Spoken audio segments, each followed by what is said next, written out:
This is Scott Richmond. And Arnie Sherman. You're listening to What Do You Know on Newstalk KGVO, AM 1290 and 1015 FM. All right. Good morning, Arnie. How are you? Good morning, Scott. It's a great day here. You know, today's show, we're going to focus on the West. You know, we live in the West. There's a lot going on out here in this part of the country. And today's show is going to focus on the land issues, water issues, all of the things that have been very topical in the news. You know, Eamon Bundy and the well-armed militia. By the way, have you ever heard of an unwell-armed, a poorly armed militia? They're always all well-armed. But you know what they're being armed with, don't you? Yeah, well, what? You know what they're getting in the mail? Yeah, I understand that. I know. It's been toys. Many things they're armed with, and they're asking for snacks and all those sorts of things. But there are a lot of issues in the West.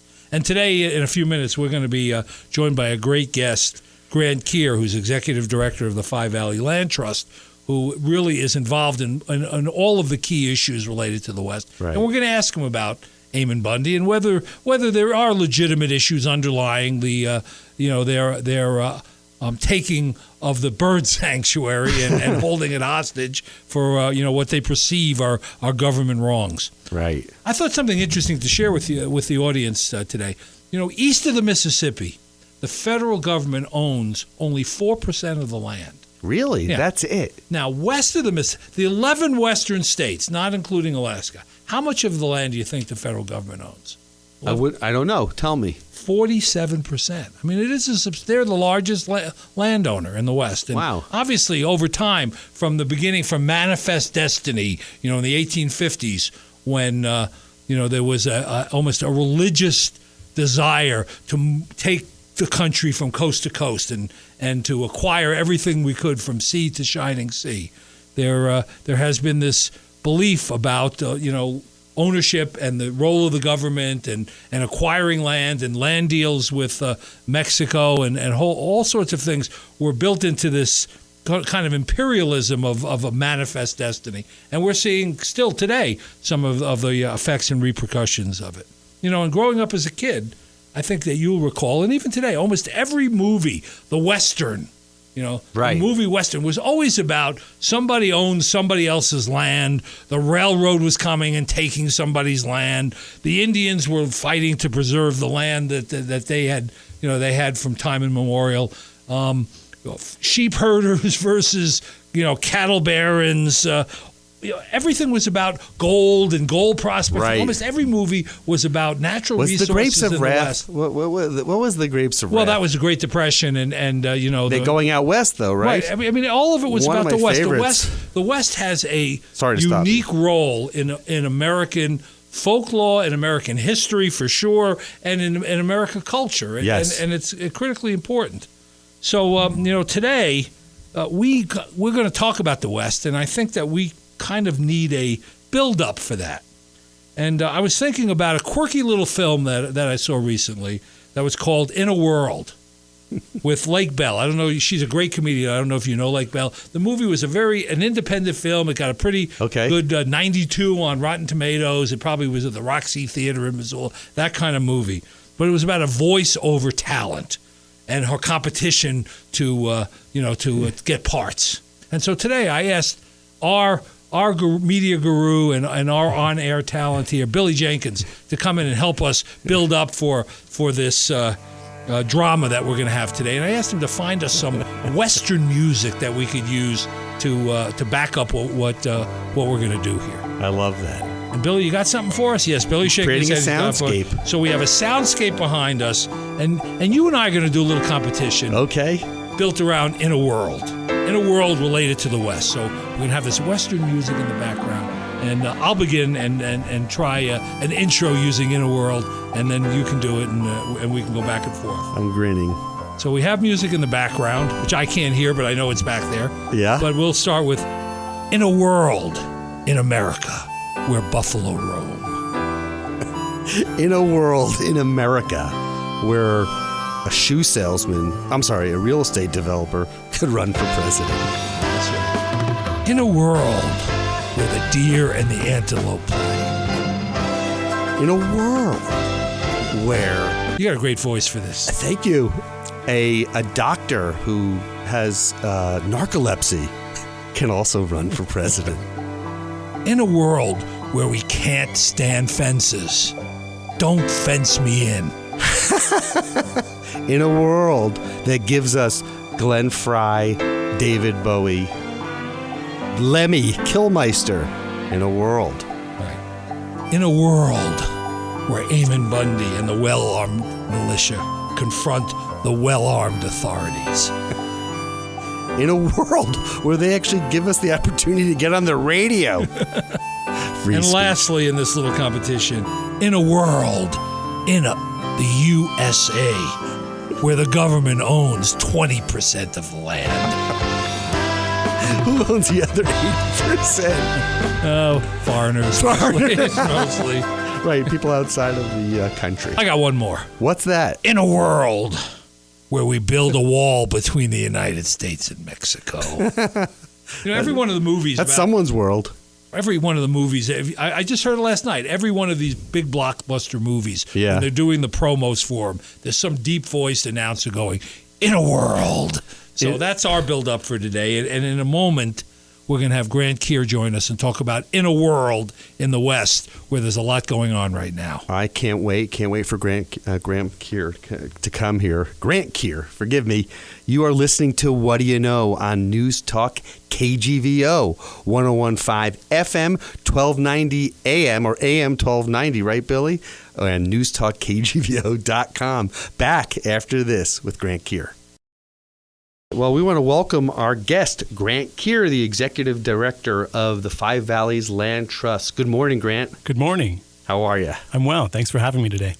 So, Grant, tell us a little bit about Five Valleys Land Trust and what you're involved in here locally, and what are the issues that are important right now, and then we'll get into some tough questions. Okay, super. We'll start you off easy and then work. I'll try to make this a long answer so we get to the hard stuff. We'll cut you later. Off. We'll cut you off if it's too long. We're good at breaking through the spin, by the way. So Five Valleys Land Trust was founded here in Missoula in 1972, actually as something called the River Parks Association. And it was really set up to take a look at some of what the founders felt were some of the abandoned river corridors in Missoula that could be really wonderful community treasures if they were cleaned up and our sort of attention was turned to them and maybe put some trails and parks along them. That started with Jacobs Island and a long process that eventually led to the late 80s when a new tool, a conservation easement, was starting to be used in western Montana more frequently, and it was a way for a private landowner to protect land that didn't need to be acquired by a public entity. That was in that late 80s phase, Five Valleys became the land trust that it is today and started focusing much more broadly, not just here in Missoula city proper, but throughout the region. So we now serve 11 counties in western Montana and look at conserving. Our mission is to conserve agricultural lands, river corridors, wildlife habitat, and scenic open spaces and recreation areas. And why do they need conserving? Great question. I think pretty much from the days of Teddy Roosevelt, we've realized as a nation that our lands and open spaces are really a national treasure. And certainly my life experience tells me, having lived abroad a little bit as well as growing up in the West, that this really is something that is unique to the Western U.S. and to the United States. Give us a little background. Where are you from? How did you get here? Yeah. So I grew up in Colorado, on the Front Range of Colorado in the town of Boulder. And at the time when I grew up, Boulder was sort of a much more of a working class town and reminded me a lot of what Missoula is today. A lot of conservation happened there, but a lot of growth happened there too at the same time. By the time I left college, I had moved with my wife to England, actually, and lived outside of London, England, in a small village. London! So we lived there for 3 years, and then... What brought you there? My wife was working for Cambridge University at the time. Okay. Yeah. Okay. So we went over there, and I had the pleasure of working for an engineering firm at the time and was able to travel all over Western Europe and the United Kingdom doing environmental remediation projects and other kinds of civil engineering work. Did you find that's interesting, satisfying? Was it fun? I found it immensely satisfying and fun. And for somebody who was young and child-free and exploring the world, It was just a really rich experience to be able to see that much of the world in so many different countries and places and cultures. Then you come back here and we're dealing with coal and oil and natural gas and fracking and all of those kinds of issues. But let me get down to something that I've always been curious about. Are ranchers and farmers in general good stewards of the land? I mean, left up to their own devices, how would things turn out if there wasn't what you were doing? I think that's a great question. I think ranchers and farmers in general are a pretty good lot, and our experience is most of them do great stewardship. But stewardship is a sort of an annual concept and an annual effort. And so, frankly, the work that we do is identifying those farmers and ranchers who are innovative and thoughtful and conservation minded, and trying to take some of their practices and philosophies and efforts and assist them in figuring out how to make them last for more than a generation and for generations to come. Right. So as we're talking here on this Sunday morning, we're still in the midst of Eamon Bundy and the well-armed militia, occupying the bird sanctuary in eastern Oregon. And putting aside all of the craziness, about it and all the articles and all of the internet chatter and all this, are there legitimate issues that they are, that they are espousing or involved in that need to be addressed in a more civil way than maybe they're doing it? Setting aside all of the craziness of the rhetoric and all of that, which is not easy to do in this case, No. I think it's, obviously there is a classic debate that has happened since the day our country was founded on whether or not we make decisions as a whole country or a local community, and who has greater precedent in decision making. So that's a age-old tension in a democracy that is as big as ours. And frankly, we hear from landowners and ranchers all the time that it can be challenging to work with federal agencies when decisions are top down.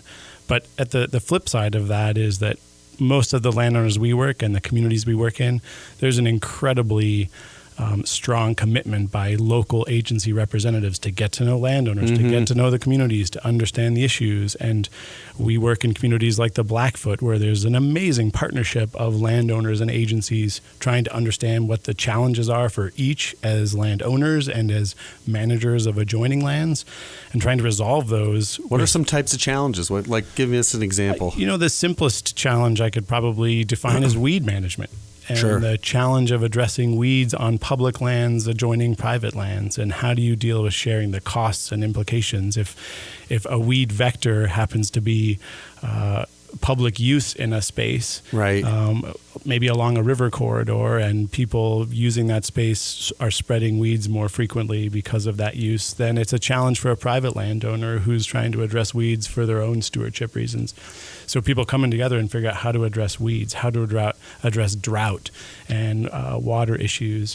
Those are the kinds of issues that I think are really challenging people on a day-to-day basis. You really are you're marshaling a cooperative, if you will, of the different landowners. I mean, you're creating the framework for them to work together. Yeah, I think if I were to say that the ways that I don't think that this issue in Oregon reflects well on the farmers and ranchers I know, it's that there is this pretty significant cooperative spirit about trying to address problems together and sit down at a table and talk together.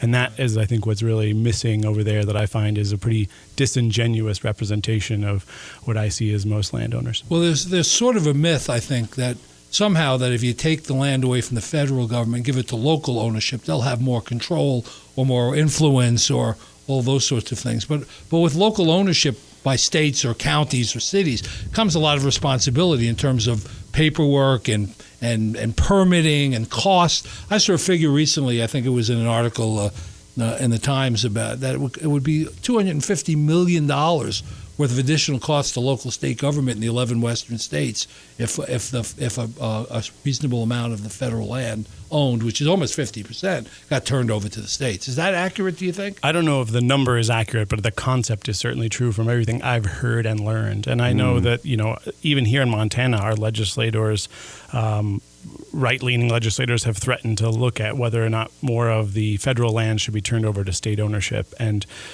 this is certainly not an area that Five Valleys weighs in on, but my personal experience in sort of looking at these issues is that the cost to the local taxpayer is exorbitant. And certainly when I was looking at issues when I worked down in the Bitterroot, some of these numbers were thrown around, and it looked like, more money was coming into the state of Montana through the federal government than was going out to the federal government. And so there'd be a net loss of revenue if we were to bring those lands into state ownership. So for our listeners, maybe you could just sort of a Cliff Notes version of explaining to them, how did the federal government get all this land? Yeah, I think, we've got a wonderful relationship with the Salish and Kootenai tribes, and I've learned a lot in working with those folks. And I think a lot of it was native land, right? Originally, I think all of it was native land. But, right? when Manifest Destiny came in, in the 1850s. So we purchased these lands from either took these lands from tribes, or we purchased these lands from other nations at the time and slowly acquired them in the West. And I think what people don't realize is all of this land, when it went into federal ownership, was then distributed out to different entities. And I think, a legacy of that in western Montana, frankly, is what we now refer to as our Plum Creek lands, right. And the checkerboard of public and private lands that are forest lands. And that was all part of the Northern Pacific Railway, and they were given, I think, something on the order of 80 million acres when they decided to build a railroad from Minnesota to the coast as sort of a prize and a contribution against which they could go out and borrow money and raise money to put in the railway. And of course, those lands slowly got turned over to mining companies and timber companies. But we strategically, as a nation, decided that we were going to give away land for certain companies and corporate interests when, as a nation, we felt like it furthered the greater good of the community. And at some point in history, and I couldn't tell you the day this happened, but I think it was, again, part of that evolution that happened around the time of Roosevelt and certainly carried on into the 1900s, the realization that this land had a value other than just commodities and natural resources was realized, and there became an attention on preserving some of this land for conservation purposes and for the greater good of the whole community. Well, there's a fascinating series, which I'm sure you've seen on that Ken Burns did on the park system, the federal park. Yeah. I mean, we're the first country to do that and preserve all these lands and create all these parks. And also, following up on what you just said, I mean, there's the Bureau of Land Management has about 250 million acres under their management, and a lot of it, maybe all of it's available for land lease and for grazing and to extract minerals and oils. They allow that all to happen. So I'm still confused, or maybe don't understand very well. Since they do allow all that to happen, why is there still so much anger about the situation as it is? Maybe they're more inflexible than they should be, right? But you can still graze your cattle, and you can still cut trees down, and you can still, drill for oil and mine for resources and minerals. Why are they so pissed off? Yeah, and I think that's just. I think what we're hearing from is the people who are pissed off on the fringes, right? And I think the vast majority of people are finding that there is a fairly good balance of resource extraction and resource protection. But we don't hear a lot from the middle voices and the people who are content. So I think that the murmurs that we hear from the people who are not content. But getting to that sort of national scale issue down to the local level, we might be doing well on balance and as a whole, but to one individual family who's ranching on land and has a grazing lease on some BLM land,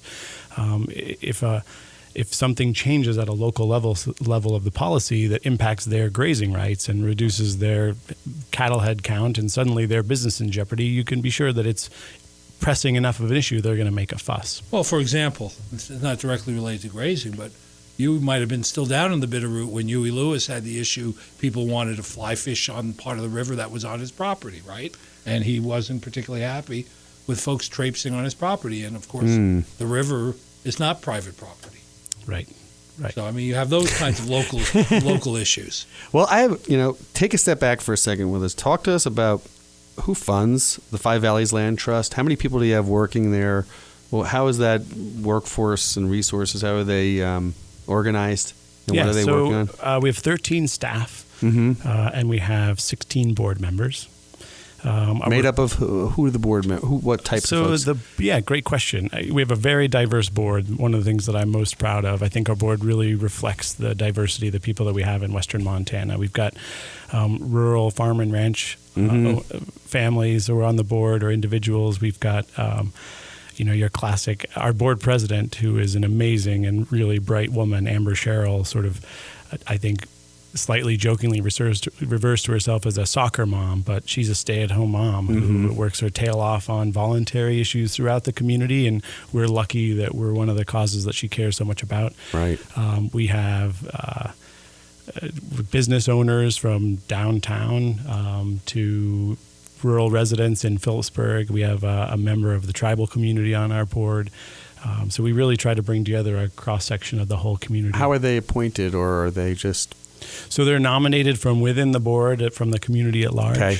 And then they're voted on from our board members at large. And, we still have board members who were on our board. One gentleman, Chuck Tribe, who's been on our board since the day we became Five Valleys Land Trust in 1989. Wow. And has just been absolutely passionate about the work of the organization and committed and we have board members who've just come on for the very first time literally 2 weeks ago. And I think that also is a great reflection of people who have the institutional memory to sort of know what we've seen over the years, and people who are coming in with fresh ideas and fresh perspectives about where we need to go in the future. And how are you funded? How are you guys, how do you exist? So all of our operations are funded through private philanthropy. Okay. And a mix of earned income and private philanthropy, I should say. So we get money from, so a lot of people know the Preserve the Place license plate that has the bear and the beautiful Kendall Jan Jubb artwork. So that generates almost $50,000 a year for us. We have... Scott, you need to get your own license plate. I've got the golfer. The golfer. We have about 2,000 people who just write checks because they believe in the work we do. Yeah. And those people raise close to $400,000 a year for us. Wow. And then we have a relatively large savings account at this point and managed accounts, and those generate some revenue for us. And but there's no contributions from the government, from the state, local. So we don't use any money from government agencies to fund our operations. I'll say any, and I might have that wrong by some dollars and cents. But generally speaking, what we try to tap into is to take all of the money that's donated to us to fund our operations, and then our staff use their time that gets funded through that operational support to write grants that go out. But the grant money that we use from either federal, state, or even local funding sources like our open space bond here in Missoula County or in the city of Missoula, that money all really goes into the acquisitions of land or the purchase of easements in and of themselves. So we use sort of the private money to fund our work, and then we use the public money to do the work on the ground. That's the actual transaction. So walk me through a scenario here. Some developer goes and buys 1,000 acres from a rancher, south of town or east of town or whatever, and wants to propose a 400-home subdivision. What's your role in that? Do you just read about it? Do you get involved in it? Does someone ask you to assess whether this is a good thing or a bad thing? Or, how do you get involved in something like that?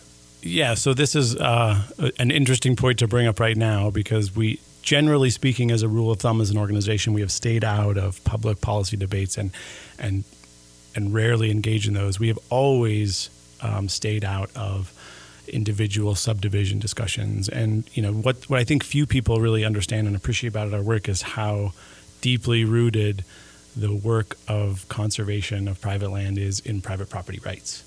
And so if we were out undermining the right of landowners to do things with their land that they chose, we would be undermining the very principle that allows us to do our work, because it is the voluntary choice of a landowner to do a conservation easement that makes them powerful.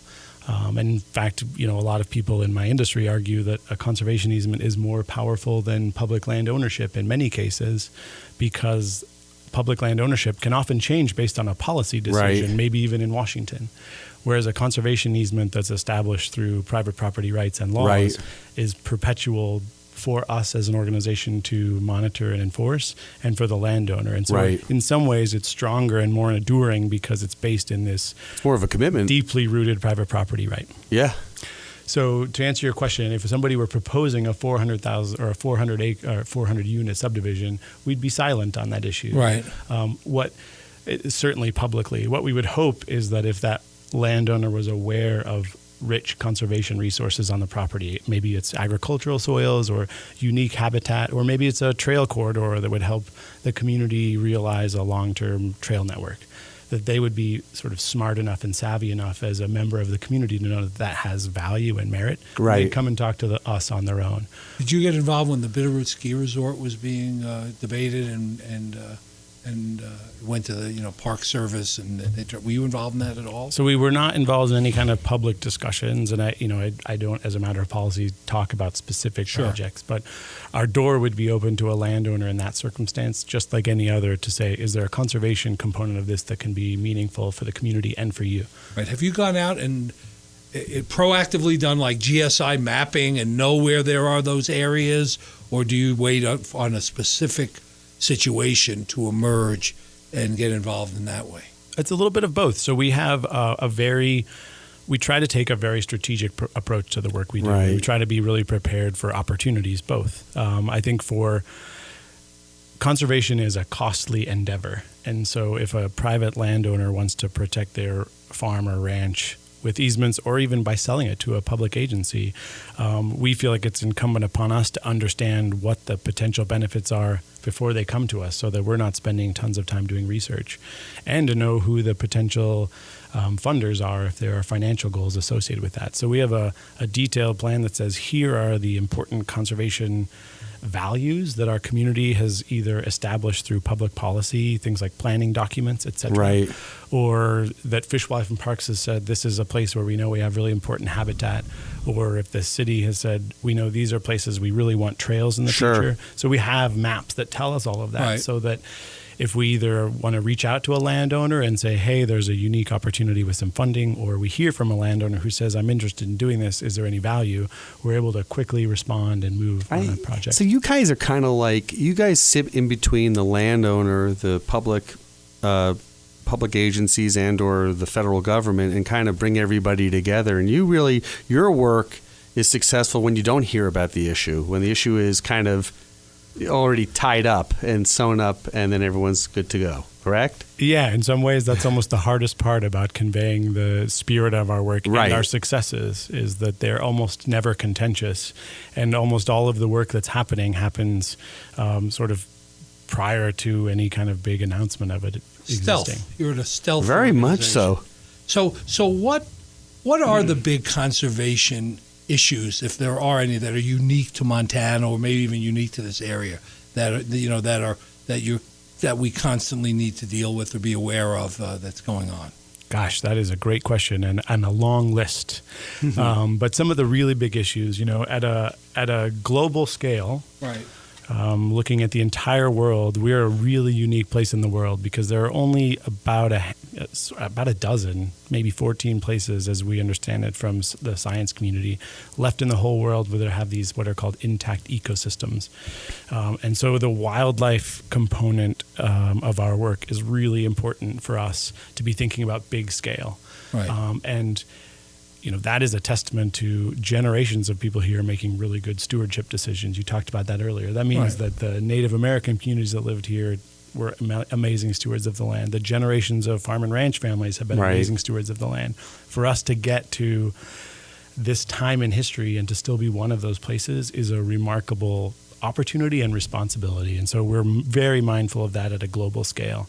A really big issue here, coming down to sort of a national scale, is the demographic changes that we've seen over the last maybe 2 decades, where what I think a lot of economists locally referred to this area as the third coast. Right. Where instead of moving to the Right. two coasts for jobs or for being near to the ocean or these kinds of amenities, people were seeing the Rocky Mountain West as that new place to go and to start new lives and to be a part of the sort of hip new world. And that is great at bringing jobs and at bringing opportunity and bringing a revitalized economy and all of those things, but it comes with growth challenges, and that's a major issue for us. And I think we saw a lull in that over the last decade when we saw the recession, but I think there's no question that the long range trend, we'll see that pick up again, and we'll see this place being the kinds of place that attracts people who want to be a part of the sort of future of America. Well, some of those people need to be educated for sure, because they're coming from places where land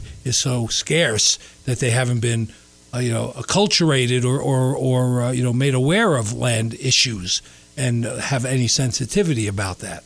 mean, there's always a classic Bitterroot story about the California folks who bought the ranch. I knew he was going there. California folks who bought the ranch and went to the neighbor's door and said, we're having a big party at our place to greet some of our visitors, and your cows are kind of along the fence line near our place, and they kind of smell things up. Could you move them to the other side of your property, please? I mean, not understanding what the value of the environment and the history of the environment is. I mean, it happens a lot in that kind of vein, where you have people come in and they're not used to this history, and they're focused on the here and now and the issues they want to resolve in the here and now. That's right. And another great example, and I hope she won't mind, I'll teasingly use my wife as an example. Right. We moved here, and she's a scientist and a professor at the university, and she is a very curious mind. She's a geologist, and one day she was driving down the road and saw this outcrop of rocks, and it piqued her curiosity. And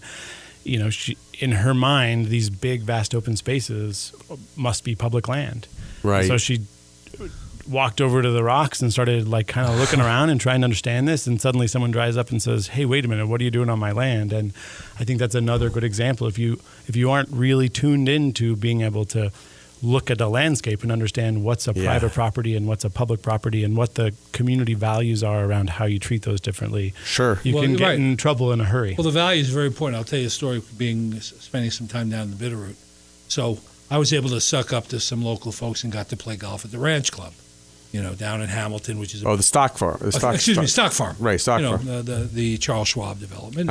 A certain amount of local folks were able to get a discount membership, and most folks are paying six figures to be members there. And they fly in to the airport and take a helicopter down there, and they're really sort of just visitors and observers. And I was playing golf there one day and sitting on the deck, and there were folks, as I would describe, in their Ralph Lauren pressed jean Western outfits sitting at the table. And there was a decidedly New York accent among the group, which I'm very familiar with from my childhood. And even now I still maintain some of it. And I overheard their conversation. They just assumed, since I was sitting on the veranda, that I was one of them. And they said, we love coming to the Bitterroot Valley, and we love coming to the stock farm. The villagers are so friendly down here. And they did have that attitude. Now, there's a good component to that attitude, but there's also, a component of the attitude is that we're really removed. We're part-time residents. We're not really involved in the local issues. And so you start building a constituency that doesn't have this historic commitment to conservation in the same way that the ranchers and farmers of old, or even now. I mean, there's five generations. I mean, lots of Montanans are proud of saying. Well, that was going to be my next question. Multiple generations. I was going to say exactly on that point. You were talking about demographics, and you're talking about especially your membership and the folks that are contributing. You're seeing the generations now passes on to the next generation. The ranch owner or the farm owner is now passing it on to their children or to their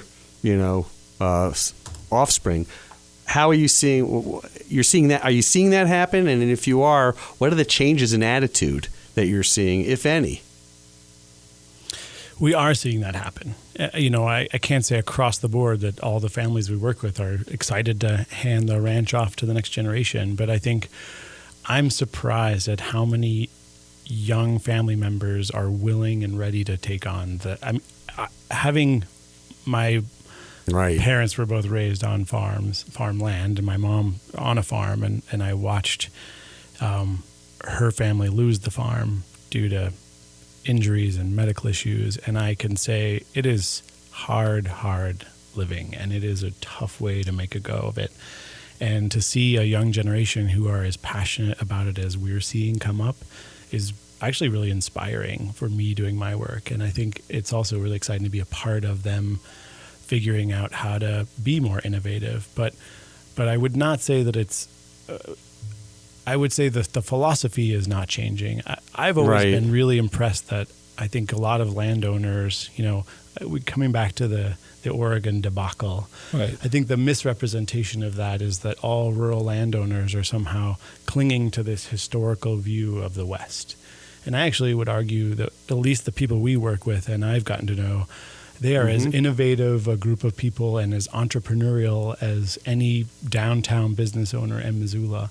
And in terms of being progressive in the idea of looking for ways to make progress at your endeavor, they are incredibly progressive people. And maybe not politically, but certainly in terms of the way that well, they also do the operations. marketplace has changed into Right. organics, and people are willing. I mean, when I go to the Saturday market, I'm looking for organic, free range eggs, and I'll pay 4 times the price. I mean, there's consumers out Right. there that value the hard work and the entrepreneurship and the creativity, and will pay extra for it, and that creates some incentive to do things on the land that maybe you couldn't do 30 years ago. I think that's probably true. That's true. And I will tell you, this brings back a guest that we had on a couple of weeks ago, Governor Brian Schweitzer, who actually talked a lot about energy and how he, taking over the ranch for his father, just the innovation around power and getting power to the ranch and, talking about furthering things. Yeah, I think power and I think water and I think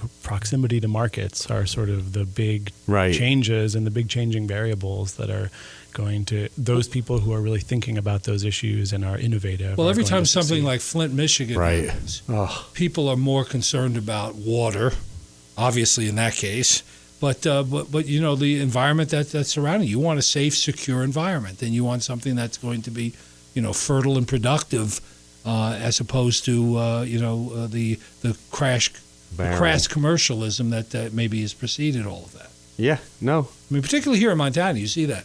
I mean, you could go to any place, and I mean, even the public market in Seattle, you won't see a better selection of fruits and veg and all this than we have at a Saturday market in Missoula, Montana. Right. It's a little town and community, and there's pride and commitment to to that kind of farming, and the ranchers that I know. I mean, most people who are not in this area, think of. I mean, they're riding on ATVs, they're using GPS. They have, all the technological advancements. Right. They're paying attention to them. Yeah. They understand them. They use them. They employ them. And it becomes a much more exciting work to do when it's that kind of work. Yeah.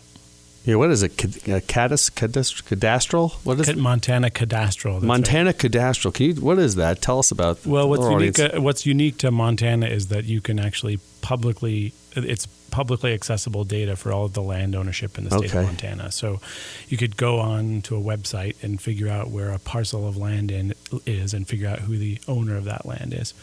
Huh. So the cadastral allows you to sort of have access to that land ownership information as just a member of the public. So there's no such thing as really being off the grid. No, not anymore. So tell us about the most exciting or the most interesting project you're involved in right now.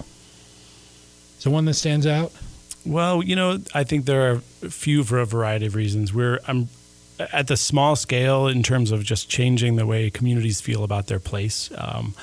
I look at a project that we're working on right now at Sealy Lake. It boggles some people's minds, and it certainly did mine, to realize that the community of Sealy Lake didn't have a way for the public and community to access the lake from downtown. You can't. So you had to get in a car and go somewhere. You don't even see it from downtown. So we're working with a private landowner who joins the lake right now, and the members of the community to look at a trail corridor that would allow people to walk from downtown and access the lake for the first time. To me, it's not global scale conservation for wildlife habitat, but it's going to change people's lives in that community if we can make that happen. And that's a really rewarding experience as an organization. Arnie touched on technology for a second, and I'd be curious to know, the growth areas for what you're working on. Is technology kind of really pushing that forward, and innovation from your landowners, technology coming from out of market, or that's, helping you to be more efficient and to be more proactive? Yeah, absolutely. Less so, I think, on the new project side of things, and much more so on the, what people often forget about our job is we have a responsibility to every one of those projects we complete, which is now, I think, something on the order of 170, to permanently monitor the outcomes for the public's benefit. And so every year we go out and visit all of those properties, and we make sure that the conservation values that we agreed to protect are still intact for the public's benefit.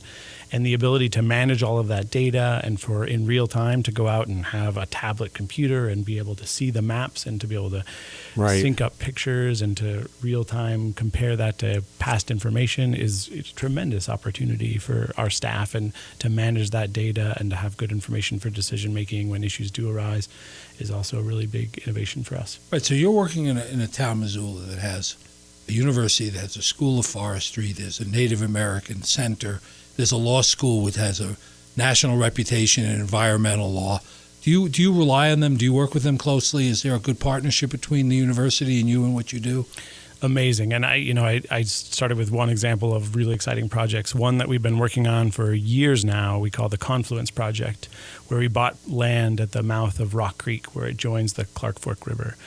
That's a perfect example of where we've created what I think are amazing partnerships with most of those entities you just listed. So Missoula College has been working with us for years now to do, through their heavy equipment operators program, they've been hauling dirt back and forth. So this property is now consolidated. It's about 300 acres, and it was slated to be a 39 lot subdivision around a manufactured pond. These guys, they had sort of scraped off all the topsoil. They had dug out the pond. It was starting to fill with water coming out of Rock Creek. So Missoula College has been out moving dirt back around, reshaping that pond area to become a sustainable wetland area. They've been putting topsoil back where it was scraped away to build houses. Meanwhile, University of Montana's Wildlife Restoration Ecology Program has been developing a long-range plan for how do we deal with weeds and what kind of habitat type should this be. And so we've got the Missoula College students out there moving dirt, and we've got the University of Montana forestry school students studying the long-term impacts on habitat. And then we've got the recreation program going out there to help us design where trails should go so that the community has more access to the river. Let me just remind everybody, we're speaking with Grant Kier, Executive Director of the Five Valleys Land Trust. He's our guest this morning on What Do You Know? So Scott and I live, not together, of course, because we have some line of demarcation. Not that there'd be anything wrong with that. We both live in a development that we're beneficiary of your work. We live at Circle H Ranch, and that and part of the reason we live there was it's protected land. It has the elk herd, it has the easements, it has all those sorts of things. So we know firsthand the tremendous benefit of being involved and being domiciled in a project that you guys have played an integral role in. Yeah. So thank you. Yes, very much so. And I'm curious to actually, along those lines, where do you see the growth happening in, let's talk about Missoula for right now. Where is is it by the airport where you're going to see a lot more growth, or is that just, it's not enough land really to accommodate? So certainly a lot of has been, I think this is where I think a lot of people who aren't paying close attention to the details aren't aware of where the city ends and the county begins. Right. The city just passed a new growth policy, and a cornerstone of that policy, if you will, is focus inward. So the city is really going to be working deliberately to try to create more infill, really focus growth into the city boundaries and accommodate as much of the new people coming into the area as possible. That said, it's my understanding there are already 5,000 sort of established lots that are out there waiting to be built and accommodate more growth. And a lot of those are in places like along Mullen Road, not necessarily out by the airport. I don't know, I couldn't tell you exactly where, but as you're heading out Mullen Road, more on the left-hand side where they've already run sewer lines and water lines. So the infrastructure is already in place and sort of ready for that to come down the pike. Kona, you're there. So is there sort of a Don Quixote experience for you? Is there something that you would like to be doing, something that you want to be involved in, but you just can't quite make it happen? Is there something that's elusive out there that would be great to be involved in? This is me personally. I think that the holy grail for this community, and something that's always been surprising to me, is that as a community, we haven't all realized the benefits of sort of comprehensive zoning. And I feel like in my work as a conservationist, the challenges of not knowing what the predictability is on the landscape is mirrored by the challenges of somebody who's trying to develop land and doesn't know where as a community we want to see development. And I think it's challenging for conservation. I think it's challenging for business. And I think it's challenging for a home buyer and a land buyer.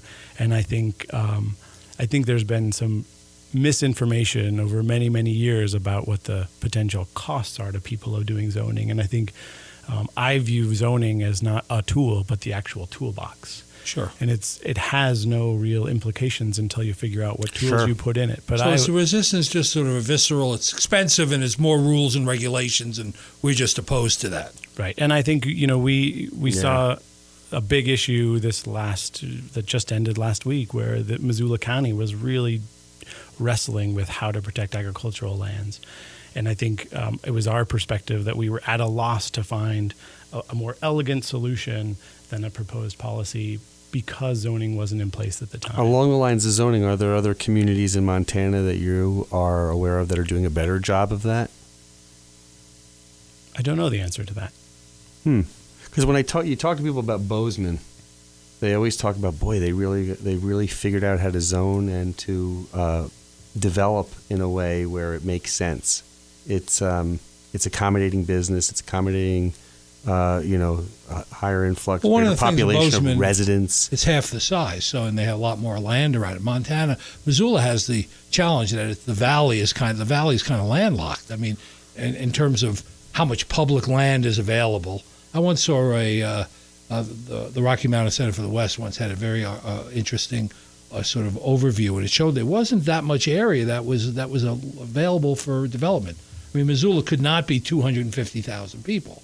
There is not enough actual land that is available for development if you developed at all.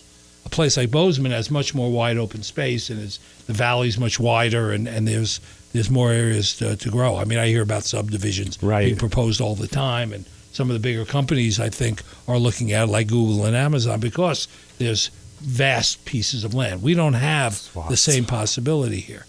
And I do think what we have here right now that I do think most of our community members want to protect, that they don't have in Bozeman, is agricultural lands on the edge of town. Right. And that's sort of lost in some level of sprawl in Bozeman. So I guess I would argue, strictly from a conservation perspective, that the roadmap maybe wasn't quite clear enough on how to balance conservation and development at the same time. And I think that's, whether it's zoning or some other tool, I think what I'd love to see is a really coherent long-range vision for where this community is going 20 years from now. Right. Do you pair up with any other organizations? Are there national organizations that you fit into, or that fit well with what you're doing in terms of not just working together, but that you look to for some leadership on what we're doing here? Absolutely. So we look to a lot of other groups for leadership on ideas and to bounce ideas off us. We're part of something called the Montana Association of Land Trust. And we have a dozen land trusts in Montana who are all just outstanding organizations and really understand the needs of their community. And so we meet twice a year to share ideas and to think about what we can do collectively. There's something called the Land Trust Alliance, which is more or less an umbrella organization that looks out for the interests of land trusts across the whole country. And they are really helpful in terms of helping people like me make sure that we're aware of cutting edge resources and ideas, and that we're staying innovative and bringing really the best models from around the country to Missoula, so that we aren't sort of sitting here trying to reinvent the wheel or trying to solve problems by sort of inventing out of whole cloth. So as we kind of wrap this up, what would be the best way for people to get in touch with you and your organization? Our website's a great point of access, fvlt.org. People can pick up a phone call and give us a call in the office anytime. It's 549-0755.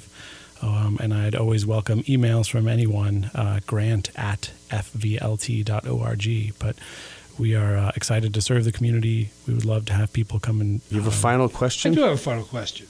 When you were over in the UK, and your wife had the prestigious job at Cambridge University, did you see any similar organizations over there that were doing work like this? No. Yeah, I mean, it's uniquely American, isn't it? It is this uniquely American. To preservation and the whole public lands piece is very uniquely American. And I thought you were going to ask him about the West. You're going to throw that at him. The statement. What is it? In a world. Right. We started the show off with a couple of things. In a world where the buffalo roam. In a world where the deer and the antelope play. In a world. You should make that a song. Yeah, I know, it's a great. And then the Boy Scouts would use that song probably. Well, Grant, thank you very much for joining us today. It's a pleasure, and we look forward to following your exploits in the future. You've been a great guest. Yeah, what a great guest. Grant Kier, Executive Director of Five Valley Land Trust. And you're listening to What Do You Know? We'll see you again next week. Thank you for listening to What Do You Know? I can't wait for the next show, Scott. I'm excited too, Arnie. If you'd like to suggest a guest, send me an email at scottrichmond@townsquaremedia.com. We'll see you next week. And thanks for listening to Newstalk KGVO, AM 1290, 1015 FM, and newstalkkgvo.com.